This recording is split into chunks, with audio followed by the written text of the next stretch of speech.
हाँ तो welcome to imagine point YouTube channel. तो प्यारे बच्चों, आपका जो केमिकल काइनेटिक्स में जो लेक्चर चल रहा था उसमें हम लोगों ने लास्ट टर्न पर बेटा कोलिजन थ्योरी सीख ली थी और उसमें हम लोगों ने 2-3 प्रकार की एनर्जी सीखी थी, जिसमें से एक का नाम था बच्चा थ्रेशोल्ड एनर्जी और दूसरे का नाम था बच्चा एनर्जी ऑफ एक्टिवेशन। देखो, बॉटम से लेकर के जो बिल्कुल टॉप पीक तक जो आपकी एनर्जी होती है बेटा उसे हम बोलते हैं बेटा थ्रेशोल्ड एनर्जी। और रिएक्टेंट को जितनी और एनर्जी चाहिए होती है रिएक्शन को आगे प्रोसीड करने के लिए बेटा उसे हम बोलते हैं एनर्जी ऑफ एक्टिवेशन। तो आज हम लोग ये देखते हैं कि अगर मैं किसी रिएक्शन में कैटलिस्ट लेके आता हूँ, ठीक है, अगर मैं किसी रिएक्शन में कैटलिस्ट लेके आता हूँ तो उसकी एनर्जी ऑफ एक्टिवेशन में क्या फ़र्क पड़ेगा। ठीक है, पहले तो मैं बता दूँ, अगर हमारे पास कोई भी रिएक्शन इस तरह से ग्राफ बना होता है, ठीक है बच्चा, यहाँ पर होता है मेरे पास पोटेंशियल एनर्जी और इधर होता है बच्चा रिएक्शन कोऑर्डिनेट। इसका मतलब रिएक्शन चल रही, ठीक है, रिएक्शन क्या हो रही, चल रही। ठीक, कोई रिएक्शन इस तरह से आपकी चलती है, ठीक, तो ये मेरे पास जो एनर्जी होती है बेटा वो रिएक्टेंट की होती है, मालूम होगा आपको, और ये जो बेटा एनर्जी होती है किसकी होती है, प्रोडक्ट की होती है। ठीक है, अब रिएक्टेंट वाले लाइन से लेकर के ये जो वैल्यू होती है, ये जितनी हमें इसे एक्स्ट्रा देनी होती है बेटा, इसे हम बोलते हैं एनर्जी ऑफ एक्टिवेशन। ठीक है, एक बात ध्यान रखने वाली ये है कि अगर किसी भी रिएक्शन का एनर्जी ऑफ एक्टिवेशन ज़्यादा होता है, मतलब उस रिएक्शन को कराने के लिए मेरे को एनर्जी ज़्यादा चाहिए। सपोज करो मैंने एक ग्राफ बगल में, इसी के बगल में एक ग्राफ ऐसे बना दिया जिसका मैंने पीक ऐसे से ऐसा कर दिया। आप देख सकते हैं इस रिएक्शन का जो एनर्जी ऑफ एक्टिवेशन है ये बहुत ज़्यादा है। ठीक है, इस रिएक्शन का एनर्जी ऑफ एक्टिवेशन काफ़ी क्या है, ज़्यादा है।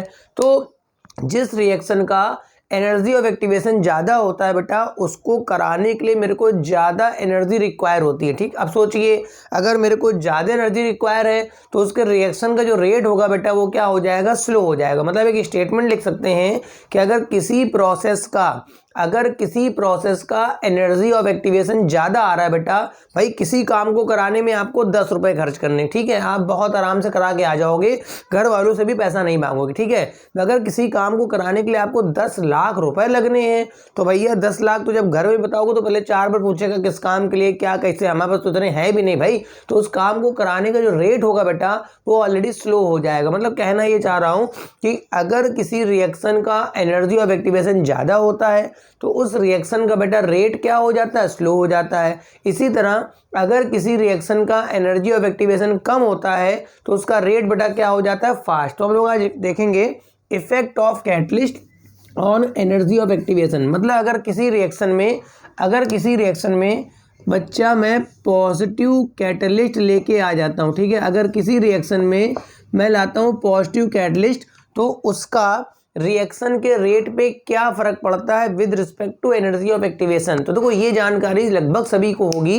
कि किसी भी रिएक्शन में अगर मैं पॉजिटिव कैटलिस्ट लेके आता हूँ, ठीक है, अगर किसी भी रिएक्शन में मैं पॉजिटिव कैटलिस्ट लेके आता हूँ, ठीक है भाई, तो होता क्या है कि उस रिएक्शन का रेट बढ़ जाता है। तो वही यहाँ सीखना है भाई क्यों बढ़ जाता है। ठीक है, तो होता क्या है, अगर मान लो मेरे पास ये ग्राफ बना है, ये तब का ग्राफ है, ये अनकैटलाइज्ड का ग्राफ है। किसका ग्राफ है, अनकैटलाइज्ड का ग्राफ है। मतलब अभी इस रिएक्शन में कैटलिस्ट इस्तेमाल नहीं हुआ है तो इसका एनर्जी ऑफ एक्टिवेशन बेटा इतना है। ठीक है, तो जो आप कैटलिस्ट लाते हैं ना तो रिएक्शन को एक दूसरे पाथ से ले जाता है, रिएक्शन को एक नए रास्ते से ले जाता है जहां पर एनर्जी ऑफ एक्टिवेशन की वैल्यू बेटा कम हो जाती है। ठीक है, तो मैंने एक दूसरा ग्राफ ऐसे बनाया, इस तरह से मैंने बनाया। देखिए यहाँ पर क्या हुआ, एक ग्राफ मैंने और बनाया। ठीक, अब देखिए इस ग्राफ की खास बात क्या है, रिएक्टेंट अपनी जगह पे है, प्रोडक्ट भी अपनी जगह में है, केवल ये जो पीक है ये छोटी हो गई है। इस एनर्जी को मैं मान ले रहा हूँ EA-, मतलब यहाँ पर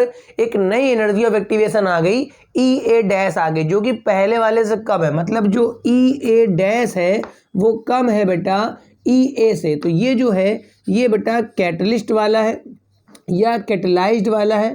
ठीक है, ये कैटलाइज्ड वाला है और ये जो है बच्चा वो अनकैटलाइज्ड वाला है। यानी सीधी सी बात है कि जब भी आप कोई पॉजिटिव कैटलिस्ट लेके आते हैं, मेरी बात सुनेंगे भाई, जब भी आप कोई पॉजिटिव कैटलिस्ट लेके आते हैं किसी रिएक्शन में तो वो हमेशा उस रिएक्शन को एक नए रास्ते से ले जाता है और उस नए रास्ते का नाम है, उसमें एनर्जी ऑफ एक्टिवेशन की जो वैल्यू होती है बेटा वो पहले से कम हो जाती है। मतलब जो एनर्जी ऑफ एक्टिवेशन होता है वो पहले से काफ़ी क्या हो जाता है, कम हो जाता है, जिससे एनर्जी ऑफ एक्टिवेशन के कम हो जाने की वजह से जो रिएक्शन का रेट है बेटा वो फास्ट हो जाता है। कुल मिला के कहना ये चाह रहा हूँ कि अगर आपने किसी भी रिएक्शन में पॉजिटिव कैटलिस्ट का इस्तेमाल कर लिया है ना बेटा, तो वहाँ पर रिएक्शन का रेट हमेशा बेटा क्या हो जाएगा, बढ़ जाएगा। इस बात को आप विशेष ध्यान रखेंगे, ठीक है। तो ये मेरे पास हो गया effect of positive catalyst on rate of reaction and energy of activation.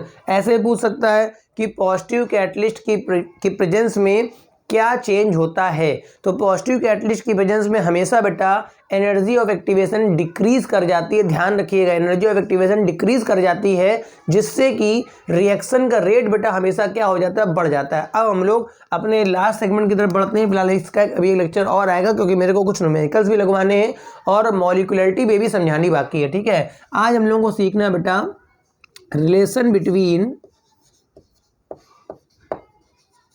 Relation between rate constant के एंड टेम्परेचर। बेटा के और टी को रिलेट करने वाला रिलेशन, ठीक है। के आपको अच्छी तरह पता है, के बेटा क्या होता है, बेटा रेट कांस्टेंट होता है, और बेटा टी आपका टेम्परेचर है। तो इस इक्वेशन को एक नाम देते हैं जिसे मैं बोलता हूं आर्हेनियस इक्वेशन। पेपर में बहुत पूछी आती है कि भाई आर्हेनियस इक्वेशन क्या है।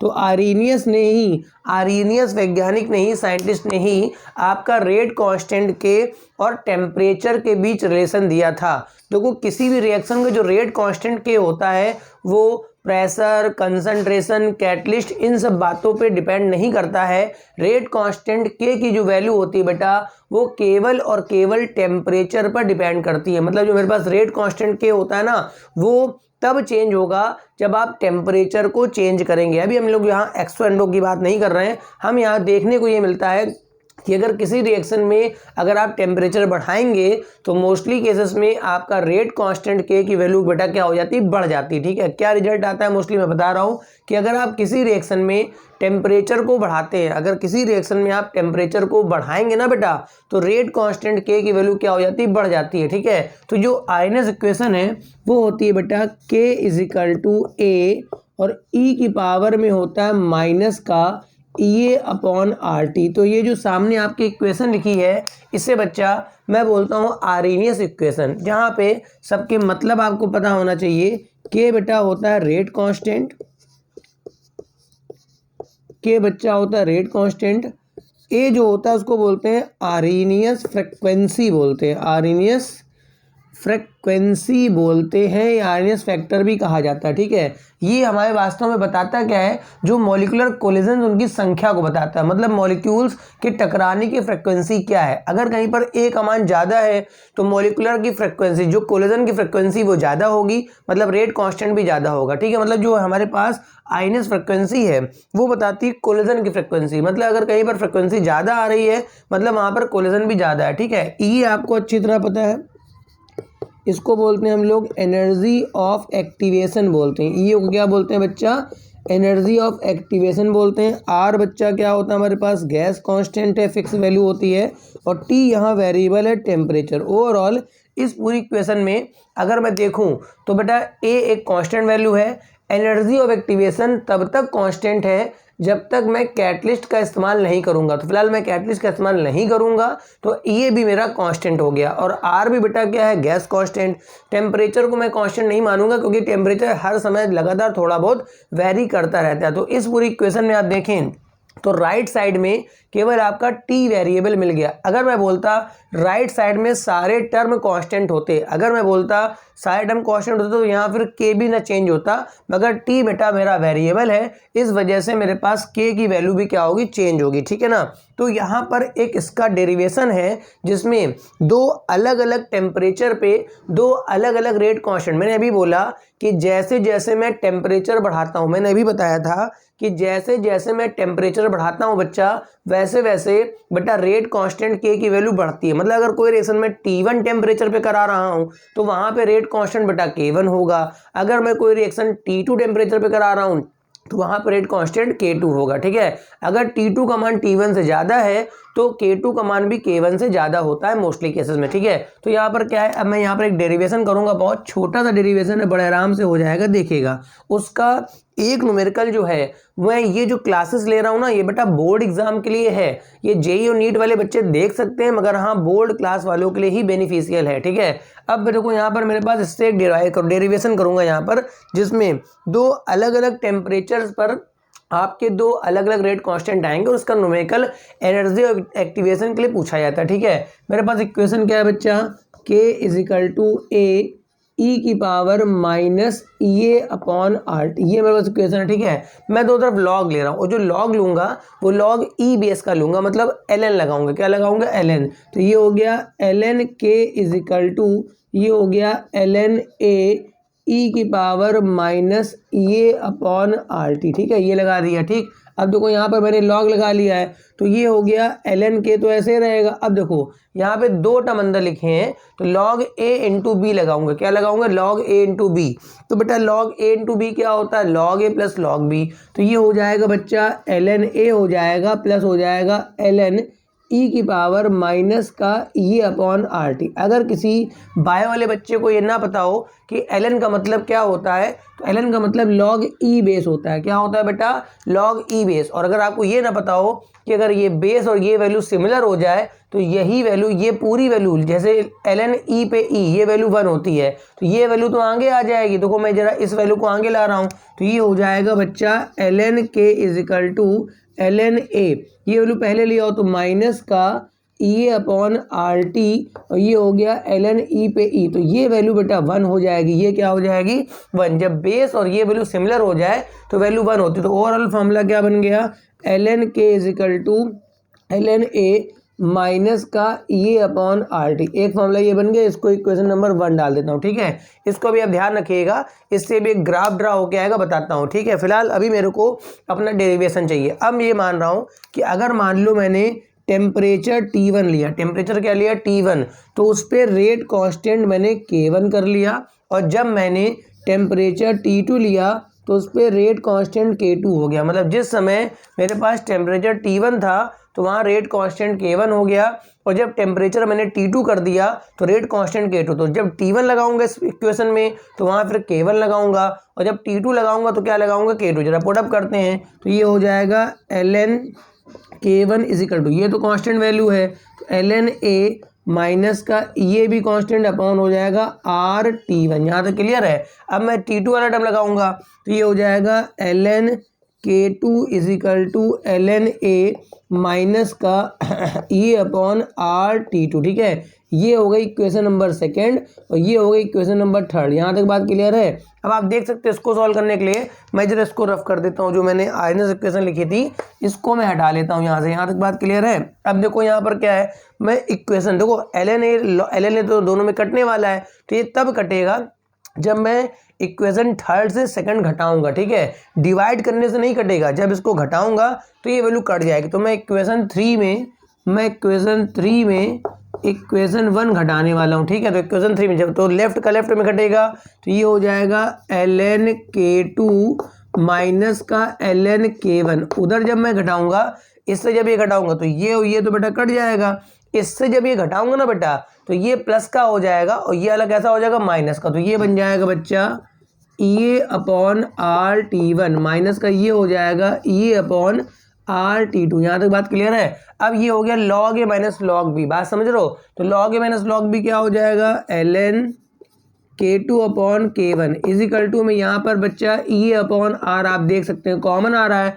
आप देखिए दोनों में E अपॉन R कॉमन है, तो ये हो गया 1/T1 माइनस 1/T2। यहाँ तक बात क्लियर है। ये हो गया ln K2 अपॉन K1 = ये हो गया E अपॉन R हो गया। यहाँ पर मैं T1 T2 एलसीएम ले लूँगा, T1 कट जाएगा तो ऊपर आ जाएगा बच्चा T2 माइनस का T1, ठीक है। अब ये तो ln है, इसको बदलूंगा मैं log 10 बेस पे, ठीक है। तो मल्टीप्लाई कराऊंगा तो 2.303। अब ये log लिख लीजिए, क्या लिख लीजिए, log। तो ये हो गया बच्चा K2 अपॉन K1 = में हो गया ये अपॉन R, ये हो गया T2 minus T1 upon T1 और T2। अब यहाँ से आप ये वैल्यू इधर ले जाइए, तो log बच्चा K2 upon K1 is equal to ये हो जाएगा ये अपॉन 2.303 R ब्रैकेट में हो गया T2 minus T1 upon T1 और T2। देखो ये मेरे पास मेन फॉर्मूला है और बोर्ड एग्जाम के लिए इसका न्यूमेरिकल बोर्ड के लिए भी इंपॉर्टेंट है और बेटा जेई नीट वगैरह भाई इसका क्वेश्चन आता रहता है। इसका क्वेश्चन कैसे आएगा, आपको दो डिफरेंट टेम्परेचर दे देगा, और आपको एक रेट कांस्टेंट दे देगा तो दूसरा रेट कांस्टेंट निकालना पड़ेगा, या फिर आपको दोनों के और दोनों टी पकड़ा देगा तो कहेगा calculate the value of energy of activation. ठीक है, तो ये डेरिवेशन छोटा सा है, पेपर में डेरिवेशन भी आ सकता है। फिलहाल अभी इक्वेशन 1 को जरा मैं किनारे लिख लेता हूँ, यहाँ पर लिख लेता हूँ ln k इजिकल टू क्या है बेटा, ln a माइनस का ये अपॉन आर टी। आपको ना दिखे कोई दिक्कत नहीं, मेरे को काम है। ठीक है, आपको ना दिखे कोई दिक्कत नहीं, मेरे को काम। ठीक, अब बेटा मैं इसी फॉर्मूले का एक न्यूमेरिकल करवा देता हूँ जो आपके एग्जाम में बोर्ड एग्जाम में हमेशा आता रहता है। अगर आप इस फॉर्मूले को नहीं पढ़ के गए बेटा तो आप ये समझ जाइए कि आपका एक न्यूमेरिकल हो सकता है छूट जाए बोर्ड एग्जाम लेवल पर। ठीक है, तो मेरे पास मेन फार्मूला क्या आ गया, मेरे पास मेन फार्मूला आ गया लॉग है, फिर बेटा K2 अपॉन K1 है, फिर यहाँ पर बच्चा है ये अपॉन 2.303 R ब्रैकेट में है T2 minus T1 upon T1 T2। अब इसका न्यूमेरिकल किस तरह से आएगा, मैं न्यूमेरिकल बोल दे रहा हूँ, आप न्यूमेरिकल लिख लीजिए। ठीक है, जैसे मैं न्यूमेरिकल लिख लेता हूँ, ठीक है, ऐसे लिख देता हूँ, if rate constant value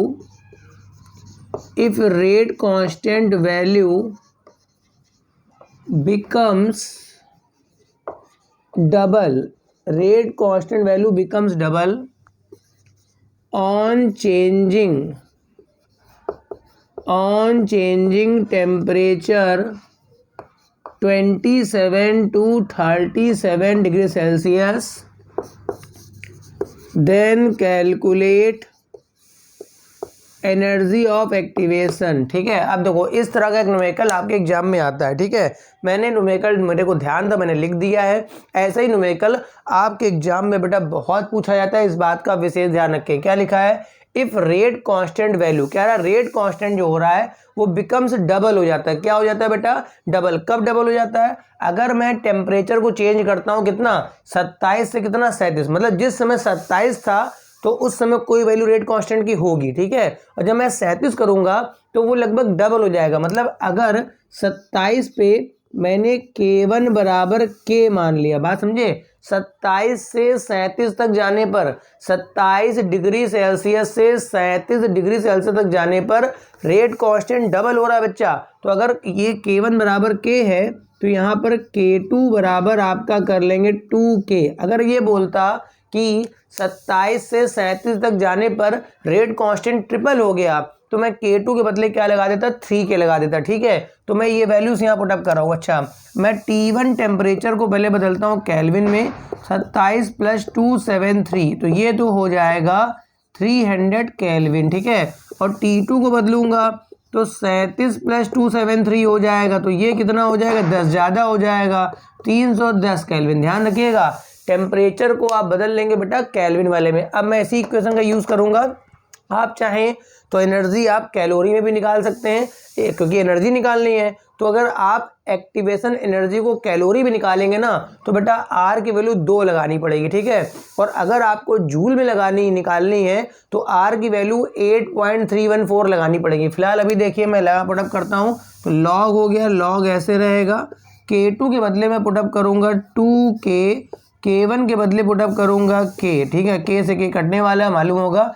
energy of activation निकालना है 2.303, आर के बदले मैंने 2 लगा दिया। ठीक है, आर के बदले अगर आप 2 लगा रहे हैं इसका मतलब मैं एनर्जी ऑफ एक्टिवेशन कैलोरी में निकालूंगा। अब यहाँ पर T2 माइनस T1 है, मतलब 310 माइनस 300 अपॉन में हो जाएगा 310 इंटू 300। यहाँ तक बात क्लियर है, बताइए। यहाँ K से K कट गया तो log 2 बचा। log 2 कितना होता है बेटा, 0.3010 इजिकल टू में ये अपॉन ये हो जाएगा 2.303 इंटू टी। ऊपर बच्चा 10 बच जाएगा, नीचे हो जाएगा 310 इंटू 300, एक एक जीरो आप काट सकते हैं। अब कुल मिला के इसके आगे मैं नहीं करने वाला हूँ, क्योंकि आपको जो करना समझ में आ रहा है ये निकालना है। इन सब का मल्टीप्लाई इधर करा देंगे, इन सब का मल्टीप्लाई इधर करा देंगे ना आप, तो आपकी एनर्जी ऑफ एक्टिवेशन आ जाएगी। मगर ध्यान रखिएगा, अगर आपने आर की वैल्यू 2 पुटअप करी है, अगर आपने आर की वैल्यू 2 पुटअप करी है तो एनर्जी ऑफ एक्टिव, ये जूल वाले, ये कैलोरी वाले टर्म में होता है, ठीक है। तो आंसर आपका कैलोरी में आएगा। अगर आपने आर की वैल्यू 8.314 पुटअप करी है तो जो भी आंसर आएगा बेटा वो जूल में आएगा। इसके आ जाए बेटा जूल में। तो अगर आर वो कुछ नहीं कह रहा है, अगर वो कुछ नहीं कह रहा है तो ज़्यादा बेस्ट मैं बोलूँगा कि आप कैलोरी में निकाल के आ जाओ। किस में निकाल के आ जाओ? कैलोरी में, ठीक है। अगर वो कह रहे नहीं जूल में निकालो तो फिर आप 8.314 करके आप जूल में निकाल सकते हैं, ठीक। अब यहाँ पर बेटा एक ग्राफ भी पूछ लेता है, जो मैंने अभी क्वेश्चन किनारे लिख रखी थी, उसके क्वेश्चंस भी CBSE ISC बोर्ड वगैरह में आ जाते हैं। और ये RNS क्वेश्चन से ग्राफ ड्रा होता है। वो फॉर्मूला मैंने लिख रखा है कि ln k is equal to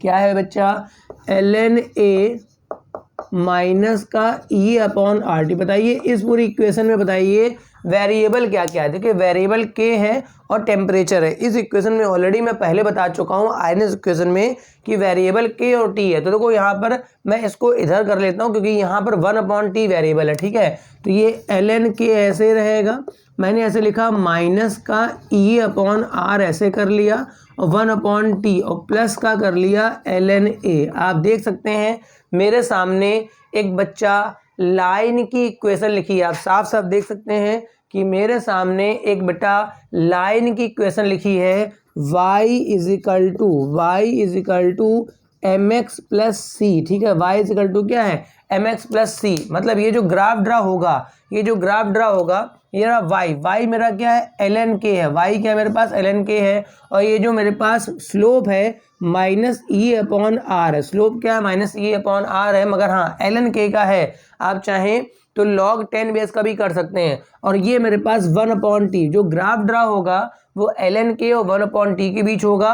और ये इंटरसेप्ट है। तो देखो यहाँ पर कुछ इस तरह से बनेगा, ये y है तो यहाँ पर मेरा ln k लिखा जाएगा और ये 1/t लिखा जाएगा, ठीक है। इधर 1/t बढ़ रहा है, इधर 1/t बढ़ रहा है, मतलब टेम्परेचर घटेगा। बात समझना, इधर 1/t बढ़ रहा है मतलब टेम्परेचर घटेगा। अच्छा स्लोप इसका माइनस में है तो कुछ इस तरह से ग्राफ इसका आएगा। स्लोप इसका माइनस में है तो कुछ इस तरह से ग्राफ आएगा। और ये जो वैल्यू होगी ये इंटरसेप्ट होगा। इंटरसेप्ट आप देख सकते हैं मेरे पास जो इंटरसेप्ट है वो ln a है। जो इंटरसेप्ट है मैं लिख देता हूँ यहाँ पर, जो इंटरसेप्ट है वो बच्चा ln a है, ठीक है। और जो स्लोप है, स्लोप के वैल्यू आप देख सकते हैं माइनस E अपॉन आर।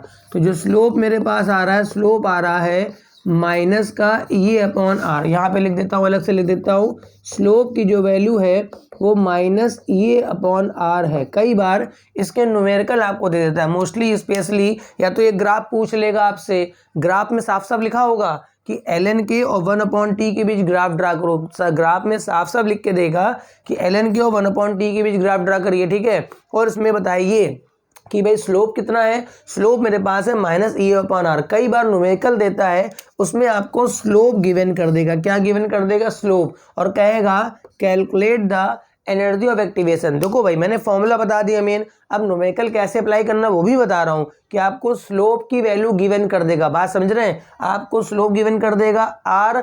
अगर आप 2 लगाते हैं तो जो भी एनर्जी ऑफ एक्टिवेशन निकलेगा वो आपका कैलोरी में आ जाएगा, ठीक है। और अगर आप आर लगाते हैं 8.314 तो जो भी आपका एनर्जी ऑफ एक्टिवेशन निकलेगा बेटा वो जूल में आ जाएगा, ठीक है। तो यहाँ तक आपको बात डिस्कस हो गई, क्लियर हो गई। तो ये मेरे पास आज का जो सेगमेंट था उसमें हम लोगों ने पहले देखा कि अगर हम लोग कैटलिस्ट का इस्तेमाल करते हैं तो वहाँ पर आपके एनर्जी ऑफ एक्टिवेशन पे क्या फ़र्क पड़ता है। दूसरा मैंने सीखी आज बेटा आर्हेनियस इक्वेशन। नेक्स्ट जो होगा लास्ट लेक्चर होगा उसमें हम लोग देखेंगे मॉलिक्यूलरिटी देखेंगे, और मॉलिक्यूलरिटी और ऑर्डर में डिफरेंस देखेंगे, प्लस एक्स्ट्रा हम लोग कुछ न्यूमेरिकल्स देख लेंगे। तो जिन बच्चों ने भी अभी तक ये चैनल सब्सक्राइब ना किया हो बेटा चैनल सब्सक्राइब कर लो, ताकि लगातार आपके पास नोटिफिकेशन आता रहे। और अभी मेरा 1-2 दिन बाद मेरा जेई और नीट वालों के लिए सुपर 30 ऑर्गेनिक का टॉपिक भी चालू होने वाला है। तो जो बच्चे जेई और नीट की तैयारी कर रहे हैं वो 30 टॉपिक आएंगे एक टर्न पे, या हफ्ते में 3 टॉपिक आएंगे ऑर्गेनिक केमिस्ट्री के, तो वो लगातार आप देखेंगे तो आपको कई हद तक बहुत सारे टॉपिक्स क्लियर हो जाएंगे और साथ में कुछ क्वेश्चंस भी मैं लगा के उसमें दूंगा। Thank you for watching lecture.